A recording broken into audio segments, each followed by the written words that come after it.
Mabait naman siya sa atin, ah. Ibang lalaki dyan kapag nag-iwan, pati mga anak pinababayaan. Walang inatupag kundi ang tunay na pamilya. Samantala ang ama ninyo hanggang sa paglaki nyo, tinutulungan niya tayo. Kaya payag kayo kahit anong gawin niya. Kahit api-apihin tayo ng kanyang unang pamilya. Pero ama mo pa rin siya.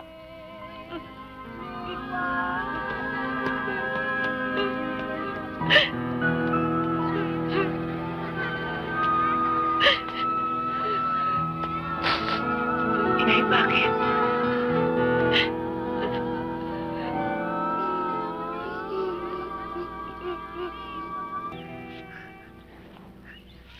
Sino lolokohin nyo?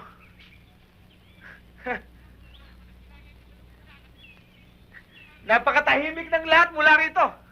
Akala mo walang nangyayaring kalokohan sa baba. Balang araw, titingilahin nyo ako! Kikilalanin nyo ako sino sa Excel mo! Ayaw mo nun. Magiging Miss Esther ka na. Parang Miss Blanca.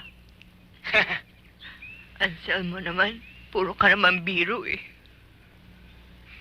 Kita mo na nga, galit na galit sa akin si Inay. Pagkatapos hirap na hirap pa kami.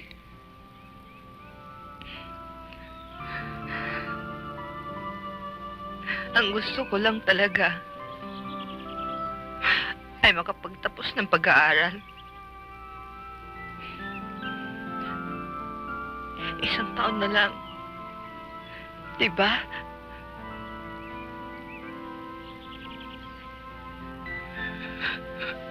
Tana, huwag ka na umiyak.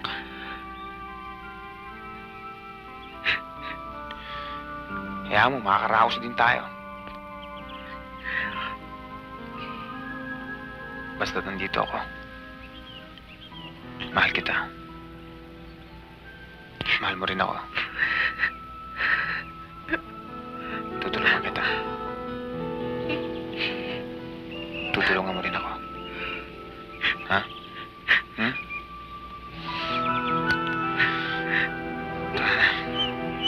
Love, naging malungkot ba ang buhay mo nun? Hindi naman. Kaya lang siguro, reaction ko yon because of the fact na dating ang mami ko. People expected that I should also play around. But I proved them wrong. Naging busy ako sa pag-aaral ko, sa trabaho. Tapos nakilala nga kita. Darling, totoo ba ang pangako mong pupunta tayong dalawa sa Amerika? Nangako ako sa'yo, di ba? Di tutuparin ko. Nakakasal ka? Ganun na lang ba? Paano mga plano mo sa buhay? Pagpunta mo sa Amerika, pagkikita nyo ng iyong ama. At ako, anong gagawin mo sa akin? Iiwanan mo lang ako at sukat? Mami, bibigyan ko naman kayo ng pera. Malakas naman hong kumita si Waldo. Mabait ho siya at maunawain. Mabait?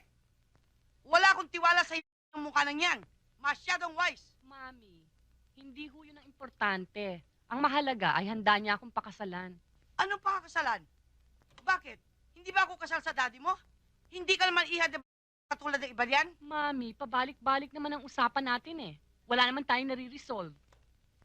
Mami, pumayag na kayo. Hindi naman namin kayo pababayaan eh. Ganon ang sinabi ng ama mo sa akin. Pareho kayo.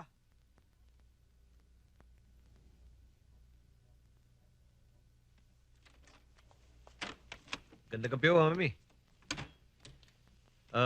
Gusto ko lang hong sabihin sa inyo na hindi ko pababayaan si Candy dahil mahal na mahal ko siya. Tsaka, iniisip ko rin ang kapakanan ninyo eh. Napag-usapan ho namin dalawa na bigyan kayo ng konting puhunan sa negosyo, baka sakaling kailanganin nyo, di... Mr. Contreras, mahirap lang kami pero hindi ko pinagbibili ang aking anak. Hindi kami mukhang pera. Mami!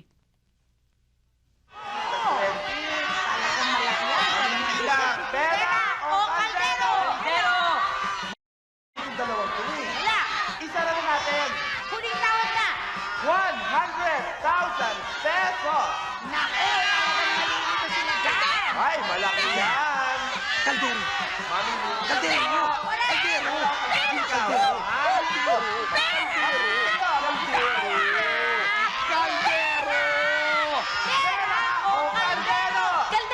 Kaldero! Sandali lang, uy. 100,000 na, di tig 50,000 na tayo. Pera na tayo. Kaldero! Kaldero! Tama yan. Dapat pera eh! Tama yan, doon yan. Talaga? Teka, sandali. Dalawa naman kami. Pwede bang ako napipili? Sa akin na yung 50,000, sa kanya na yung laman ng kaldero. Teka, touch mo. Hindi pwede yan. Walang ganyan. Kaldero na Hati naman kami. Sige na. Teka. Pwede ba yun? Hindi. Hindi pwede. Hindi pwede. Kaldero pinili. Kaldero! Kaldero. Pero kaldero?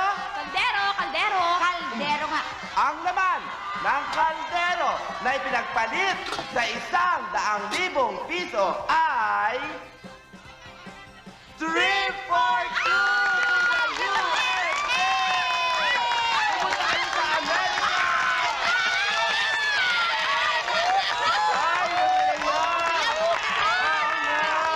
Happy birthday nyo! Congratulations! Bakit pa nagagalit ka sa akin? Dapat nga magpasalamat ka pa, no? Dahil sa akin, nakarating ka ng jackpot round. Correct ka dyan.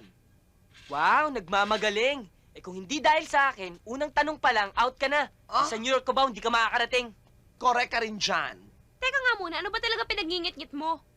Eh paano kasi? Sigaw ka na sigaw ng kaldero, ni hindi ka muna nagtatanong sa akin. Oo nga naman, dapat kinonsulta mo rin siya. Eh, teka nga rin muna. Ang usapan natin, kahit ano pa ang laman ng kalderong yon, hati tayo, di ba? 50-50. Oo nga! Teka. Kanino ka ba kampi, ha? Kanino ka ba talaga? Ha? Sorry.